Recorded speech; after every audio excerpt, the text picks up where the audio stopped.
a kohen, if a person says, "Oh, these fruits to me may be known for kohen in my mouth, or maybe they be known by kohen to my mouth, for he has forbidden whatever is received in exchange for them, and whatever grows from them. With respect to my eating, or with respect to my tasting, he has permitted whatever is received in exchange for them, and whatever grows to them. If it is a thing with seed that decomposes, but a thing whose seed does not compose, even what is grown from what is grown is forbidden. One who says to his wife, "Call on your handiwork to me, they are not calling from my mouth, or they are calling from my mouth," he has forbidden whatever is received in exchange for them, and whatever grows from them.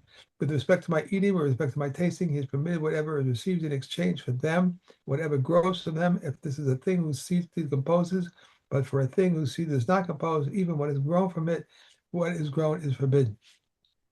If a person said, what you make I shall not eat until Pesach, or what you make shall I not wear till Pesach, what she makes before Pesach he is permitted to eat, and or wear after Pesach. What you make until Pesach I shall not eat, or what you make until Pesach I shall not wear. He is forbidden to eat or wear after Pesach what she made before Pesach. Okay. Okay, so another one of these little things where you got to read the fine clause of the contract, or what exactly is the wording of the neder. She'at nenes li ad Pesach. He makes a neder against his wife, that she may not benefit from him until Pesach. Okay, but he makes it conditional. Im telchi lebeis avich ad hachag. If you go to your father until Sukkot. So it's an interesting thing that he's only making her asr to benefit from him until Pesach, but the condition is it will only kick in if she goes to her father until Sukkot. So halcha lifnei Pesach. So if she goes to her father before Pesach, then for sure, obviously, the neder kicks in. Asura b'hanaso ada Pesach. Then she's forbidden to benefit from him until Pesach. What happens if she goes? She all the time she held herself back until Pesach, and she benefited from her husband all the time. And then after Pesach, she went to her father. So now she's got a problem. Lo yachel devaro, because now retroactively the neder is kicked in, and by going to her father now, she is enforcing the neder that was against her before Pesach. So it's one of these funny little things where you can retroactively cause yourself a problem. She'at ne'nesli ad hachag im telchi lebeis avich ad Pesach. Now, the easier case is he makes a neder that you may not benefit from me until Sukkot, if you go to your father before Pesach. Halcha lifnei Pesach. If she went before Pesach, then she's aser to him until the Chag. Moteres le'elech achar Pesach, but she can go to her father after Pesach, because that's not what the condition was of the neder. Okay. Perches, tonam yayin she'eni to'em hayom. If a person makes a neder, we randomly picked on wine over here, but any kind of neder that he specifies a duration of the neder, and the duration is today. Okay. Einu asar ela ad shetech. He's only asar until nightfall. Okay, then it's the next day. Shabbos, so if he says this week, Asr b'chol Shabbos, he's Asr the whole week. V'Shabbos shavra, and Shabbos is included in the week that passed. So the neder expires on Motzei Shabbos. Chodesh zeh. What if he says this month? Asr b'chol Chodesh v'Rosh Chodesh lahaba, and Rosh Chodesh is considered part of the first day of the next month. Well, that is if you have a one-day Rosh Chodesh. If you have a two-day Rosh Chodesh like today, today is the last day of Nisan. So if somebody had made a neder for this month, then it would still be chal until the end of until nightfall today. Shana zo, this year, Asr b'chol Shana. So for the rest of the year, he is Asr v'Rosh Hashanah la'asid labo. Rosh Hashanah is part of the next year. Shavua zeh. This Shavua is this Shemitah cycle. So for the rest of the Shemitah cycle, Asr b'chol Shavua is for the rest of the Shemitah cycle b'shvias b'shavra. And the Shemitah year itself is considered part of the current Shemitah cycle. It is the seventh year. Be'im amar yom echad, Shabbos echad, Shabbos achaz, chodesh echad, shana achaz, shavua echad. If he says one day as opposed to today, then now we've got to start measuring me'es la'es. Asur miyom liyom. So then it's measured from day to day. If it's 1 week, then even if he made the neder on a Tuesday, then it's chal until that time on the following Tuesday. So it's right. So that is if he makes it a duration, then the clock starts ticking as he says the neder, and it expires exactly that number of hours thereafter. Mishnah base. If he says Ada Pesach, he he asks himself from wine, and now this becomes relevant about wine, because on Pesach, obviously, his intention is that he would want to have wine on Pesach.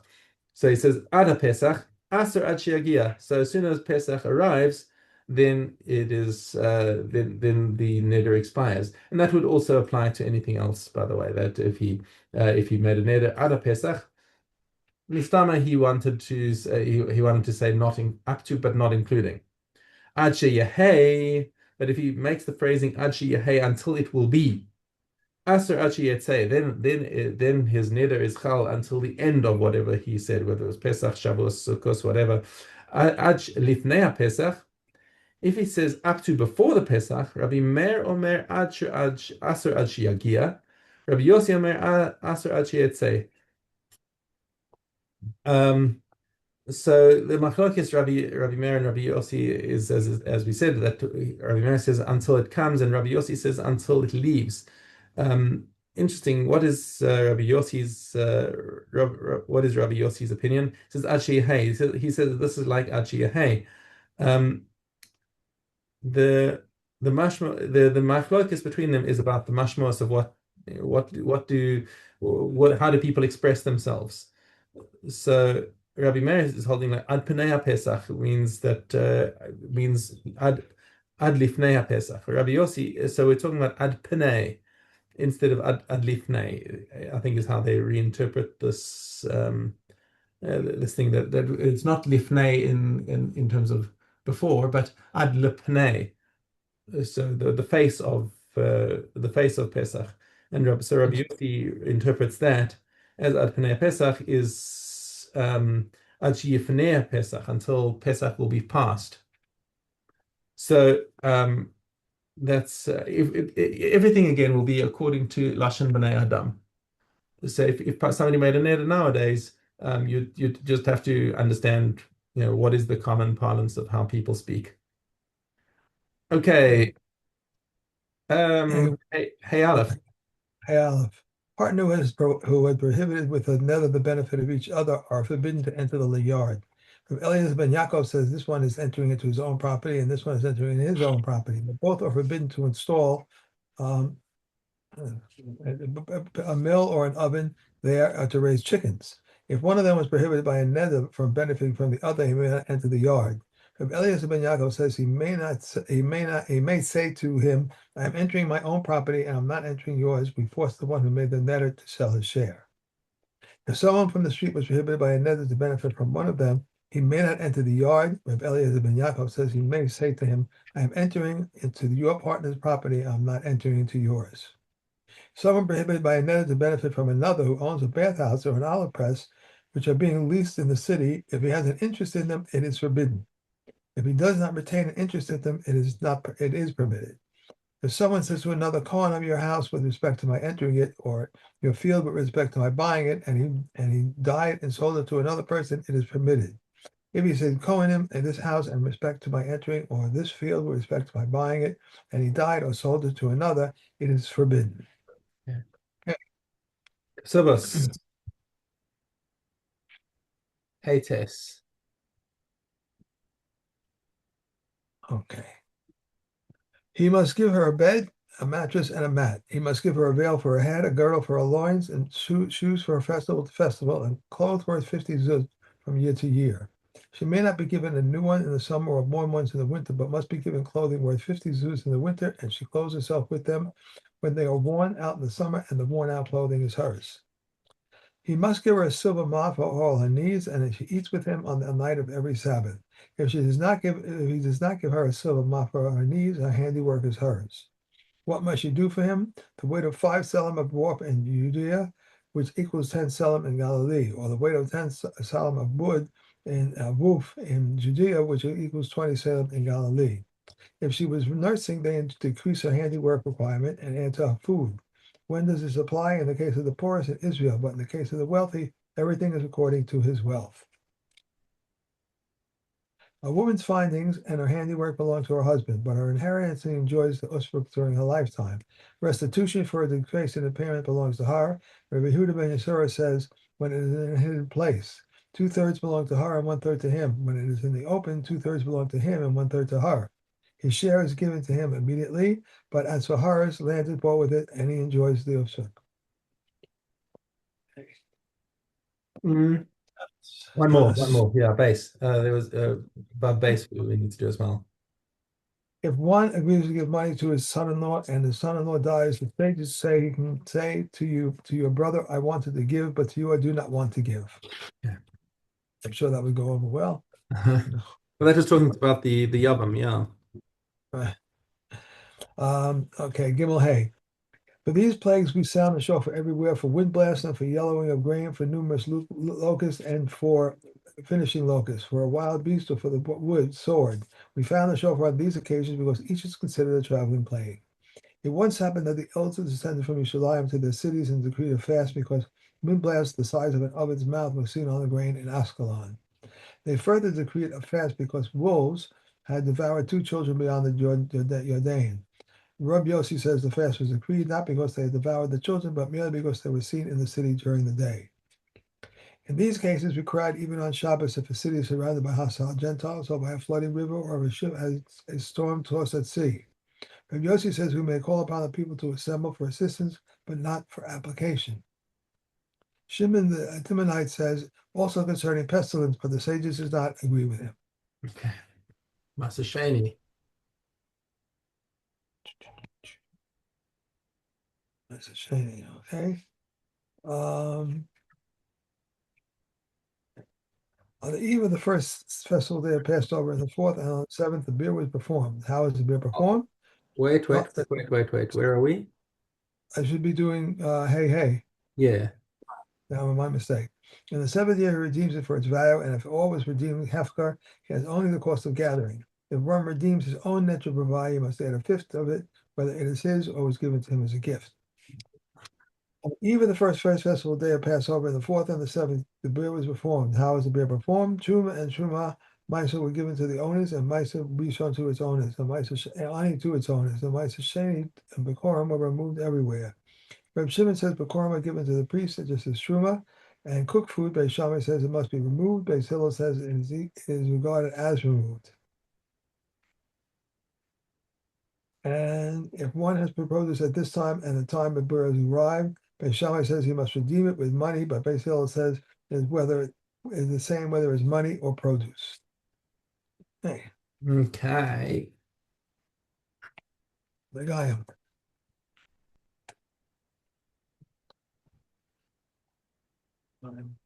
Okay, have anywhere object anywhere subject to becoming tummy from nega or baharas impedes the status of complete spreading. Anywhere not subject to becoming tummy from nega or baharas does not impede the status of complete spreading. How so? The nigga covered him completely except for the head or the beard, or except for a raw boil, burn, or wound.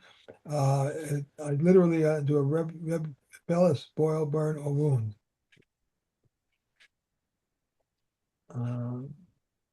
Sorry. Okay, Yeshua renders a tummy, and the sages render tahor. A Baharis with white hair that had subsequently covered him completely as tahor, even though. Did you, I think you might have skipped a page or something. I'm not seeing where the Rabbi Yeshua thing is. Where did? It was on the second page of mine then. It was at the end of the one that I read. Hey, Yeah. that's Rabbi Yeshua rendered the tummy. Um, did you go in the right direction of the turning the pages? Sorry, I'm sorry. Oh my gosh. Uh, When extremity spread completely, and the spreading rendered the tummy tahor. When they return, they render him tummy. Whenever extremities return and the returning rendered the tahor tummy, if they became covered with nega, he is tahor. If they became covered, he is tummy, even 100 times. Anywhere subject to becoming tummy from nega of Baharis impedes the status of complete spreading. Anywhere not subject to becoming tummy from nega of Baharis does not impede the status of complete spreading. How so? The nega covered in completely except for the head or the beard, or except on a raw boil, burn, or wound, literally onto a rebellious boil, burn, or wound. If the hair of the head or beard fell out, or the boil, burn, or wound partially healed, they allow him to remain tahor. If he covered him completely except for an area the size of a hail, a lentil next to the head, beard, boil, burn, or wound, and subsequently the hair of the head and beard fell out, and the boil, burn, and wound partially healed, even if with normal-looking skin, it became afflicted with Baharis until he is tummy until he covers him completely. Okay. Carry on, carry on. We've got two more to do. I left one out. No, you left. You started. You went back one, and you've only read two. So let's do two more. We need to do Vav and Zayin. Okay. If two Baharas, one tummy, one tower, spread from one to the other, and then cover the afflicted person completely, he leaves tower. If not, on his upper lip, on his lower lip, if he on his two fingers or his two eyelids, even though only when they are pressed together do they appear as one, he is tahor. If it covered him completely except for a white blemish, he is tummy. If after being covered completely, his extremities reverted to a type of white blemish, he is tahor. If his extremities reverted on a patch of skin smaller than a lentil, Meir renders it tummy, and the sages say a white blemish smaller than a lentil is an indication of tumah originally, but it is not an indication of tumah afterwards. The Kohen shall confine someone who becomes completely white. If his white hair appears in the Kohen confirms him, and either both or one of the white hairs became black and shortened, a boil touches surrounded both, or one of the white hairs or the white hairs became separated by either a boil, the healing of the skin of a boil, or a burn, the healing of the skin of a burn, or a dull white blemish. If subsequently a patch of living skin or white hair appears, the afflicted person is tummy. If no patch of living skin appeared, nor any white hair, he is tahor. In all cases, if the extremities revert to normal appearance, they remain as they were. If it covered him completely, if it could cover him partially, he is tummy. If it covered him completely, he is tahor. Okay. Okay. And Avos.